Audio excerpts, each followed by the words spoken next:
사랑하는 과천교회 교우 여러분, 오늘 하루도 주님과 함께 말씀을 따라 살아가시기를 축복합니다. 함께 기도하겠습니다. 날마다 말씀으로 우리를 새롭게 하시는 하나님, 오늘도 하루를 시작하며 주님 말씀 앞에 섭니다. 우리의 눈과 마음 열어 그 말씀 속에 담긴 하나님의 뜻을 발견하는 은혜의 하루가 되게 하소서. 우리 인생의 든든한 반석 되시는 예수 그리스도의 이름으로 기도합니다. 아멘. 오늘 우리에게 주신 하나님의 말씀은 신약성경 고린도전서 1장 26절에서 31절까지의 말씀입니다. 주님, 감사합니다. 본문 중에 26절에서 29절까지의 말씀을 봉독합니다. 형제들아, 너희를 부르심을 보라. 육체를 따라 지혜로운 자가 많지 아니하며 능한 자가 많지 아니하며 문벌 좋은 자가 많지 아니하도다. 그러나 하나님께서 세상의 미련한 것들을 택하사 지혜 있는 자들을 부끄럽게 하려 하시고 세상의 약한 것들을 택하사 강한 것들을 부끄럽게 하려 하시며 하나님께서 세상의 천한 것들과 멸시받는 것들과 없는 것들을 택하사 있는 것들을 패하려 하시나니 이는 아무 육체도 하나님 앞에서 자랑하지 못하게 하려 하심이라. 아멘. 부드러운 것과 단단한 것, 약한 것과 강한 것이 서로 싸운다면 그 결과가 어떻게 될까요? 우리의 상식으로는 당연히 단단한 것과 강한 것이 부드러운 것과 약한 것을 쉽게 이길 것 같지요. 또한 현실 세계 여러 분야에서 최종적으로 승리하고 우승한 사람들을 보면 언제나 단단하고 강해 보입니다. 세상의 논리로 본다면 부드럽고 약한 것은 늘 패배할 수밖에 없습니다. 그래서 누구나 단단하고 강한 사람이 되고 싶어 하지요. 그런데 춘추시대 철학자인 노자가 쓴 도덕경에 보면 이런 문구가 있습니다. 유약, 승, 강강. 직역하면 부드럽고 약한 것이 단단하고 강한 것을 이긴다라는 뜻입니다. 단단한 것은 깨지기 쉽고 강한 것은 부러지기 쉽기에 끝에 가서는 부드럽고 약한 것이 승리하게 된다는 의미일까요?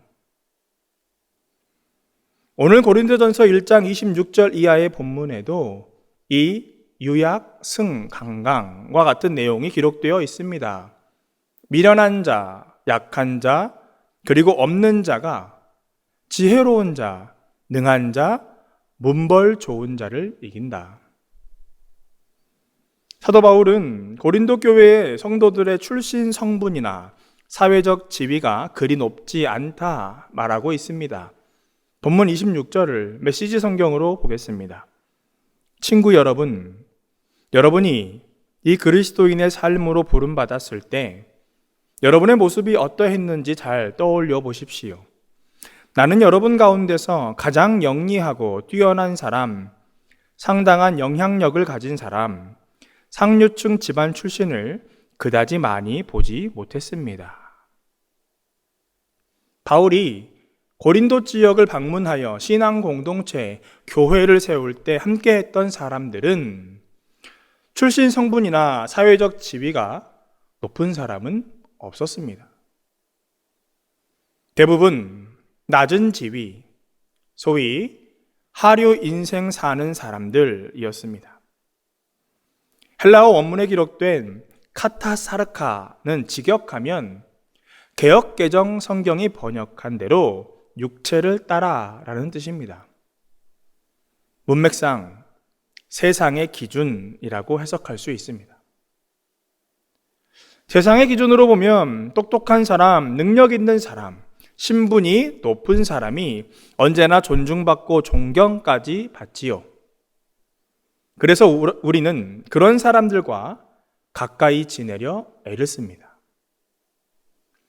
그리고 때로는 실제 상황과 모습과 달리 똑똑한 척, 능력 있는 척, 신분이 있는 척하는 인생을 살기도 합니다. 그런 척하는 인생을 살다가 법적인 심판을 받는 사람들을 뉴스에서 종종 볼 수 있지요. 안 그래도 사회적 차별로 인해 몸과 마음이 힘든 고린도 교회 성도들을 향해 왜 사도 바울은 편지 서두에 당신들은 똑똑한 사람도 능력 있는 사람도 신분이 높은 사람도 아닙니다 라는 듣기 불편한 말을 하고 있는 것일까요? 그것이 사실이라고 하여도 당사자들에게 직설적으로 표현하는 것은 다소 예의가 없어 보입니다. 그런데 사도 바울이 그렇게 말한 이유는 어쩌면 다음 구절을 말하기 위해, 다음 구절의 의미를 극대화하기 위해서 26절에서 당신들은 하류 인생입니다 라는 표현을 했던 것 같습니다. 본문 27절과 28절의 말씀을 새번역 성경으로 읽어드립니다. 그런데 하나님께서는 지혜 있는 자들을 부끄럽게 하시려고 세상의 어리석은 것들을 택하셨으며 강한 것들을 부끄럽게 하시려고 세상의 약한 것들을 택하셨습니다.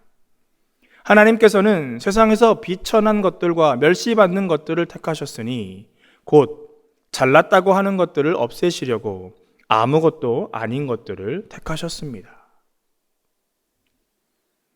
하나님께서 어리석은 사람을 택하신 이유가 무엇일까? 좋은 학벌, 자기 지혜 자랑하는 자들을 부끄럽게 하기 위함이다.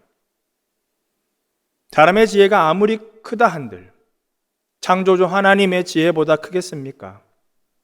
하나님 두려워하지 않고 사람의 지식으로 자연의 섭리, 세상의 이치를 다 깨달을 수 있다, 통제할 수 있다 장담하는 이들은 결국 부끄러움을 당하게 될 것입니다. 하나님께서 약한 사람을 택하신 이유가 무엇일까? 누구와도 싸워 이길 수 있다 자랑하는 힘센 사람들을 부끄럽게 하기 위함이다.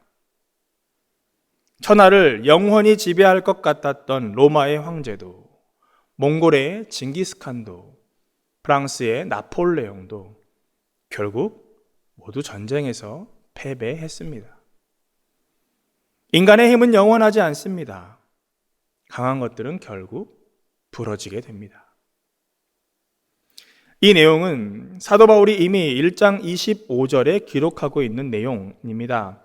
하나님의 어리석음이 사람보다 지혜롭고 하나님의 약하심이 사람보다 강하니라. 인간의 지혜와 힘이 아무리 강하다 하여도 하나님의 그것과 비교하면 정말 아무것도 아닙니다. 또한 하나님께서 홀대받고 착취당하며 학대받는 사람들, 곧 아무것도 아닌 사람들을 일부러 택하신 이유가 무엇일까? 기독교 영성가 유진 피터스는 메시지 성경에서 스스로 잘났다고 자랑하는 사람들의 허세를 하나님께서 폭로하시려고 그런 아무것도 아닌 사람들을 선택하셨다라고 번역하고 있습니다.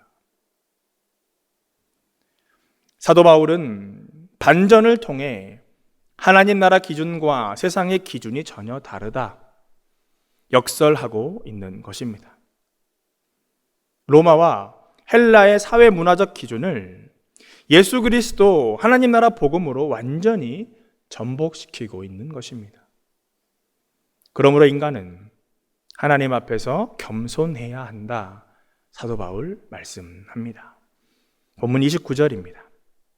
이리하여 아무도 하나님 앞에서는 자랑하지 못하게 하시려는 것입니다. 수천 년이 지난 지금 우리가 사는 세상도 인간의 지혜, 능력, 힘을 가진 사람들이 마음껏 자랑하며 살아갑니다.